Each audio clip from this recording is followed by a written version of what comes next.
If you look at how scientific discoveries are made and how science works, something doesn't. To an extent, the same as in any other business world and any other office space environment, you need to encourage mistakes. You need to encourage the fact that something isn't going to work. And yes, we are investing millions and millions of pounds in scientific discoveries, and it hurts when something doesn't work. We need to encourage that thought process from individuals who are used to being allowed and being able to freely think differently. What can they learn from you and ICR? Yeah, what I would say is you need to remember what you're missing out on. If you're trying to keep things standard in the same way it's always been, you're missing out on an awful lot. When you encourage different ways of thinking, when you encourage people challenging what the norm and what the status quo is, you can learn so much.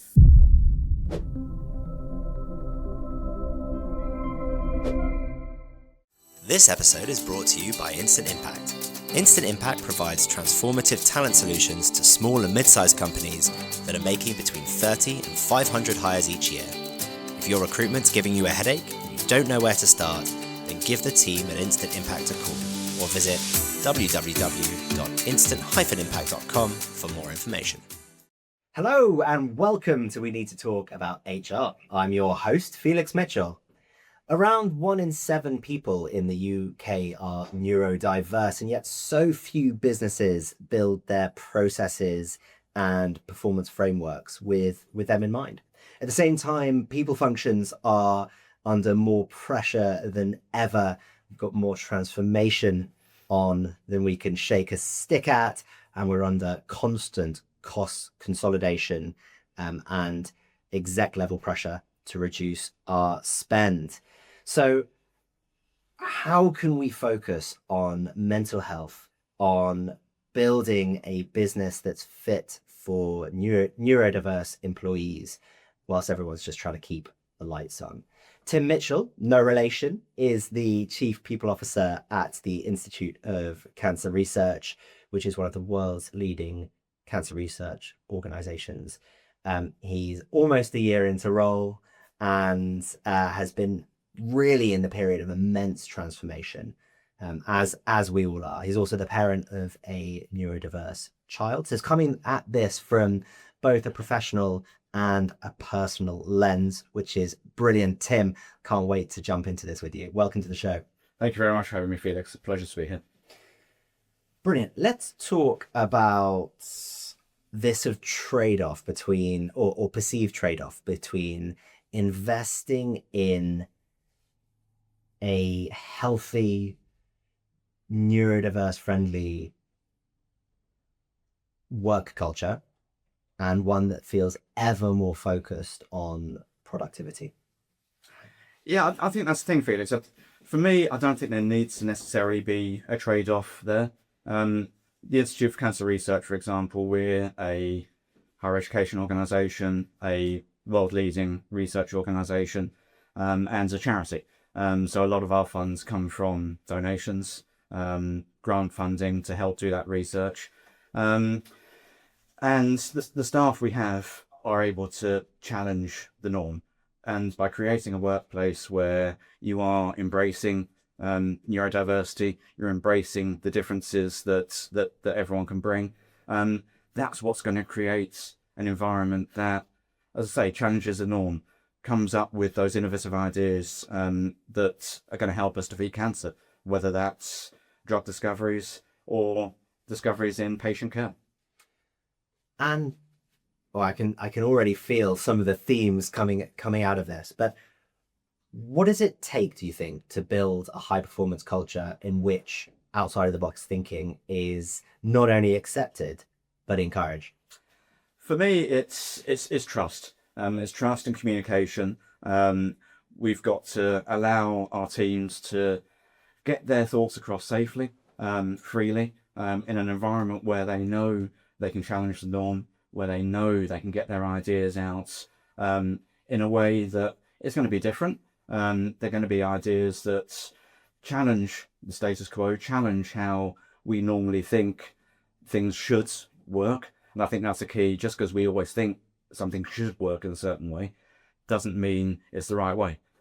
We are an education establishment, so we need to learn. As leaders, we need to learn from our teams, and to attract the best researchers and the best scientists globally, we need to create that environment. And publicly, that environment needs to be seen in what is a highly competitive research environment.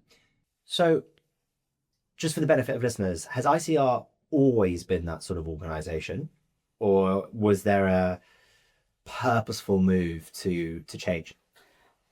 I think for me, my experience, they've always been that sort of environment. We've always been that sort of environment, without wanting to be too presumptive about the scientific research space. We have highly intelligent researchers who are globally renowned, have worked globally. For me, not being a scientist, the things I learned from them and the ideas that our researchers and our scientists come out with is incredible. And you need to create an environment where they're able to bring those ideas out. So I don't think you can be a research intensive environment without encouraging that type of behavior and enabling that type of behavior. And I guess really here we're talking about accepting and embracing different ways of thinking. Yes. So that different thought processes going into the same problem come up with different, often better.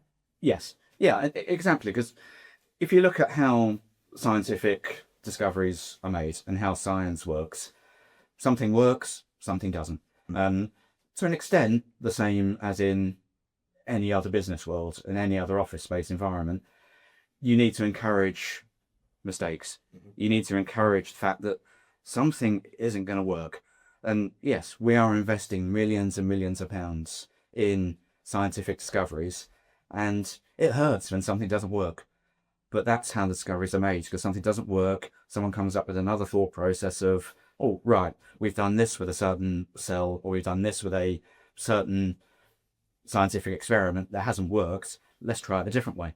And we need to encourage that thought process. We need to encourage that thought process from individuals who are used to being allowed and being able to freely think differently. That's how the norm's challenged. That's very cool.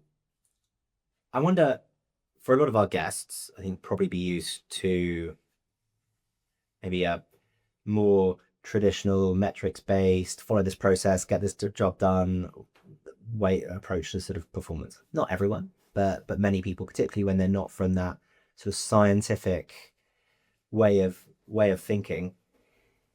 Do you use principles at ICR, or can you extract some principles that will help people to sort of build that into their business if they're listening, thinking, oh yeah, that sounds pretty cool. We got some smart people. Be good if they were able to make more mistakes and learn faster. That's an interesting one, because at the moment we are going through a massive system implementation change. We are going through an ERP transformation. Thrilling. No, it's all joking aside, it's the single biggest investment we're making in our professional services side of the institute. We invest very heavily in the scientific research side, whether that's a specific piece of kit, or whether that's in trying to attract world-leading researchers into a new area that we haven't explored before. But for us, from a professional services side, to properly support the scientific research community, we need to invest in ourselves as well. Our researchers deserve that. They deserve the best support mechanism possible from the back office. So we are going through a massive change at the moment that is involving going from Aggresso to an Oracle-based system. And that's going to allow us to really focus on our talent processes. So yes, we do have a performance review process, an appraisal and development process that is going to go through changes over the next sort of 12 to 18 months as the system gets implemented. So we are trying to change that into a more flexible way of working, a more flexible process that allows us to bring through this expertise from the scientific research side, where how you look at someone's performance is completely different to how you would from a professional services point of view. It's easy from a doing a PDR for an HR individual or a finance person, relatively easy.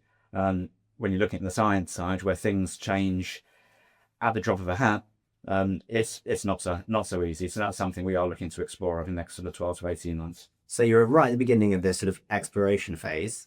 Yeah. If you had to guess about what those findings are going to be, what kind of elements of flexibility do you need in these PDRs that allow for that? It's kind of focus on like long term outcome, right? Yeah. Rather than short term input. Yeah, and that's the thing. Setting objectives for an office-based individual or professional services individual, they're relatively standard. You can look at what the organizational objectives are, what the departmental objectives are, and set objectives and targets accordingly. That's relatively simple. Going back to what I was saying earlier about the researchers, where we can be investing tens of millions of pounds in a particular lab on a particular type of scientific research opportunity, and it might not work.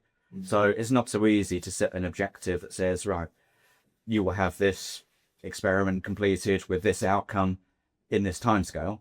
That's impossible, because you don't know what you're going to come up against. You don't know necessarily what the experiments are going to show, the cells are going to do. It's really, really difficult. So it's got to be a process that adds in that flexibility. It adds in that long term, because some of our grant donations could be 5-10 years, investing over the long term for a discovery. So it's not so easy to just say in the next 12 months you will do this. But it's interesting as you're talking, I feel like you could be speaking not about research, but about how technology is moving at the moment with AI. So is it going to be harder for you to set objectives for your professional services org? In theory, yes. Because when you do look at how fast-paced AI is going, that creates a certain level of uncertainty. But we're looking to embrace AI. Through the ERP implementation, we are looking at the AI capabilities that can come in that will free up time of our professional services teams to be investing that time in more business critical opportunities that we have. We are looking at AI in science. Now, don't get me wrong, that is a tricky path. But the opportunities are there that AI could support in some aspects of the scientific community, and that is areas that we're looking to explore in the certainly in the medium to long term as well. Great. I'd love to put us to the world of neurodiversity. I guess skirted around it, right? If you're going to be building ways of working that encourage different ways of thinking, I think you're kind of almost de facto catching some of the best practice in there. But how do you think about creating a workplace that's not only accepting but also encouraging of neurodiverse thinkers? For me, we've got to create an environment where it's not a specific thing we're looking at, that we're looking to put a strategy on. We will embrace neurodiversity. It needs to be part of the day-to-day culture and DNA of the organization. As we've touched on, I've got a neurodiverse son with ADHD, and he's going through a test for autism at the moment as well. So it's an area that is of great passion to me, which is obviously why part of my role is I'm the executive sponsor for our Disability at Work network, as well as the executive sponsor and chair of our EDI committee as well. So it is something that is of great interest to me, but we need to make sure it's part of the DNA. Scientists think differently. You've got to think differently to be able to create the discoveries that we need to defeat cancer. So we're in an environment where probably 70-80% of our staff from the scientific side think differently as it is at the moment anyway. So we need to encourage that, we need to embrace that, and we need to make that part of the DNA to encourage the best to come in. I love that that's such a part of your DNA, not only as an organization, but also as an individual. I wonder, for people who are listening, but that's not the case, they're running organizations that are sort of trend towards the population norm of the UK when it comes to neurodiverse thinkers and what is it, normative thinkers, I guess. Um, what are some of the things that they can think about to take their first steps to build that into the DNA of the organization? Because you can't just say, right, we're a business that it's a part of our DNA now. It has to be sort of really purposeful. What can they learn from you and ICR? Yeah, what I would say is you need to remember what you're missing out on. If you're trying to keep things standard in the same way it's always been, you're missing out on an awful lot. When you encourage different ways of thinking, when you encourage people challenging what the norm and what the status quo is, you can learn so much. We need to learn as an organisation. That's one thing I'm keen to do within the ICR, is to encourage the leadership team listening as well, listening to our people, listening to our teams, what they need to succeed. Because whilst we had to make the hardest decisions possible as executive leaders, we know aren't going to be popular. We know not everyone's going to like the decisions that we make, but we're in positions where we have to make difficult decisions for the best of the organisation. But you're doing yourselves a disservice, you're doing your organisation a disservice if you're not listening to what your people are saying, what your teams are saying, taking on board that feedback. You will still have to make those difficult decisions, but at least you can make them in an informed way, understanding what the impacts of those decisions are going to be on your wider organisation. So really deeply understanding different perspectives in your organization. I think that's a really good piece of advice, really, for any change and transformation, right? I'd like to dig into this point around challenging the status quo, challenging the accepted ways of doing things. And it's interesting because as an organization, we're at a sort of moment in our scaling journey where it's really important to document processes, to bring in AI, bring in new software, bring in all the rest of it.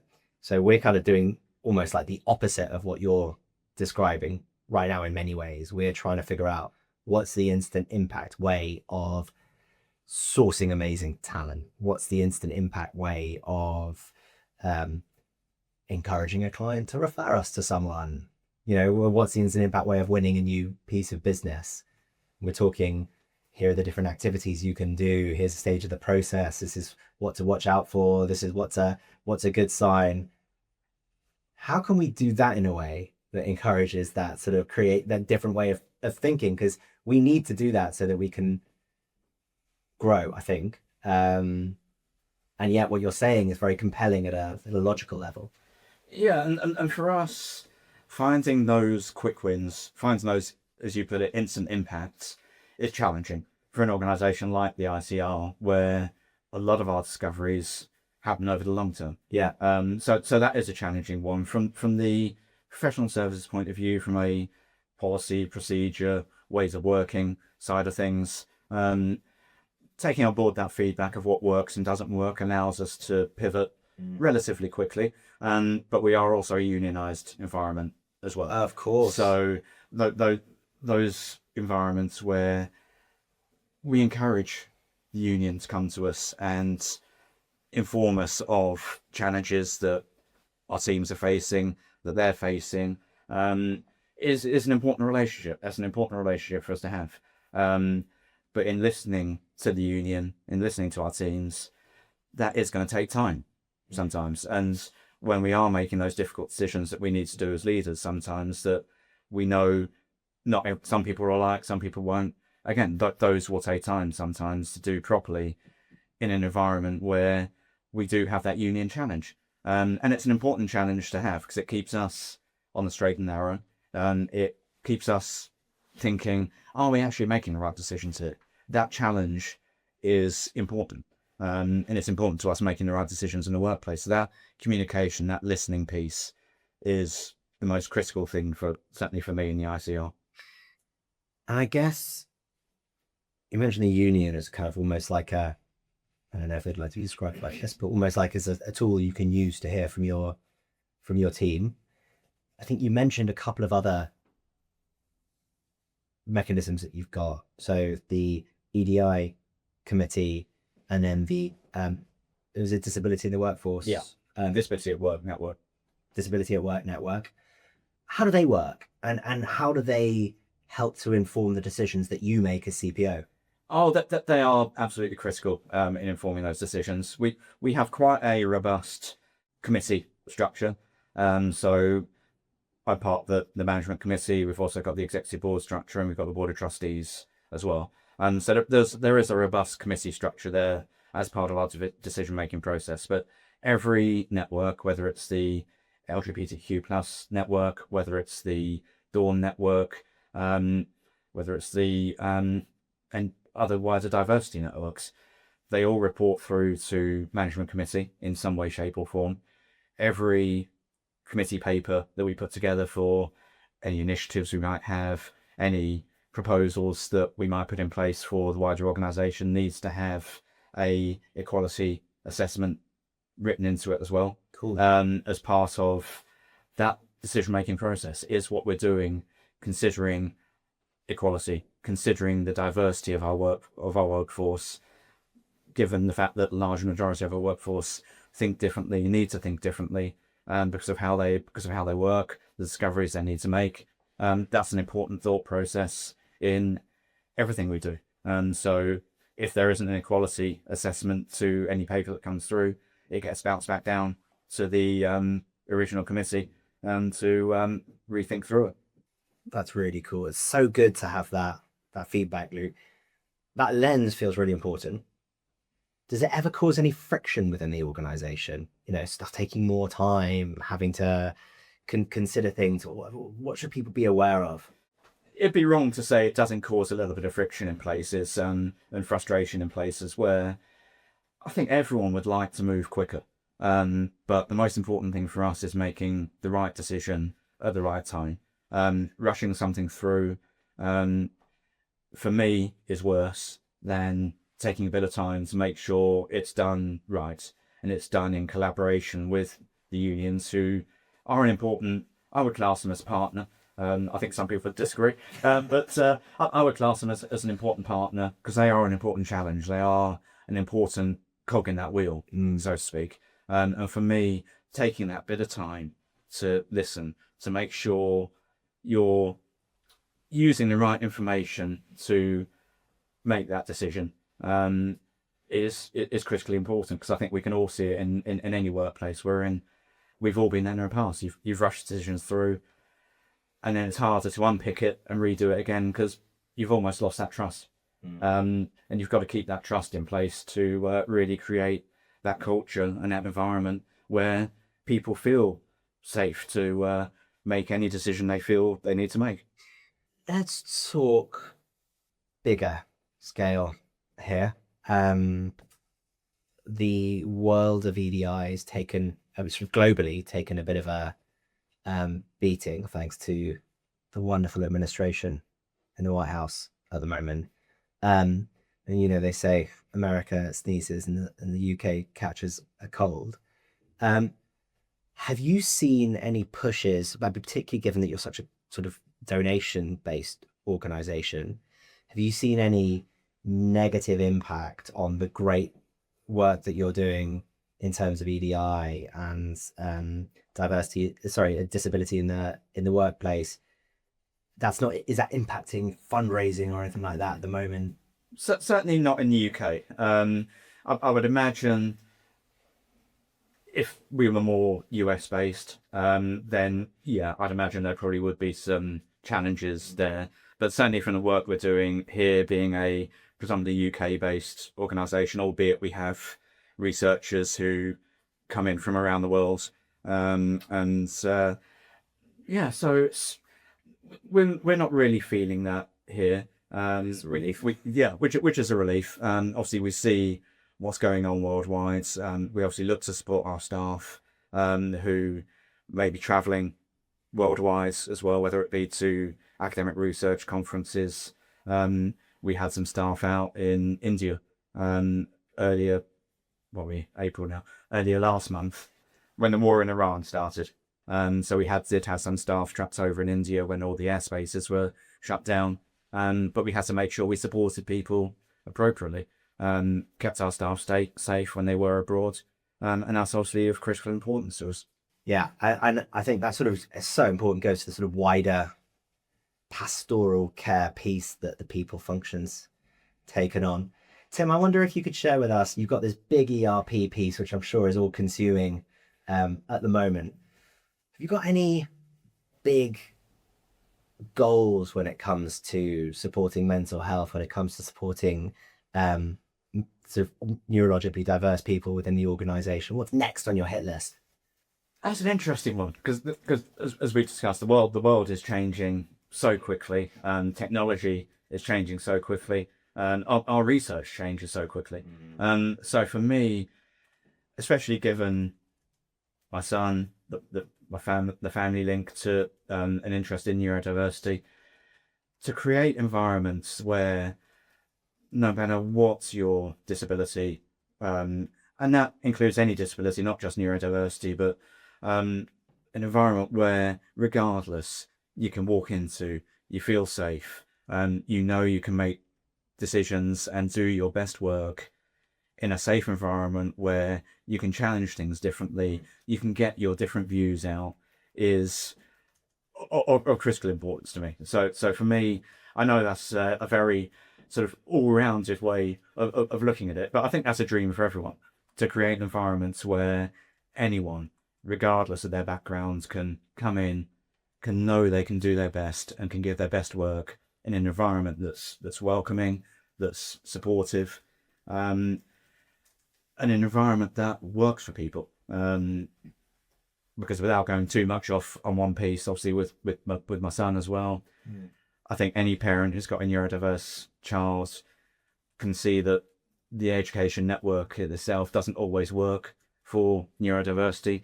We have some exceptional special educational needs teachers in the education sector as well.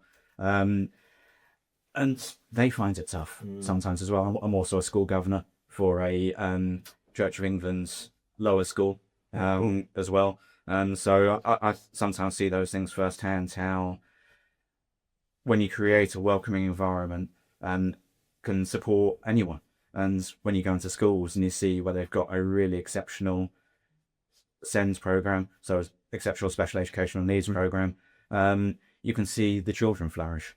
And if our children are flourish, then they'll flourish in the workplace as well. So it starts from education right through to the workplace as well. Yes, and it all feels like a world where if we just put just that bit of extra focus on, it's one that we can create. So Tim, thank you so much for coming on the show. It's flown by the episode, but I feel like I've learned a ton. Absolute pleasure. Thank you very much.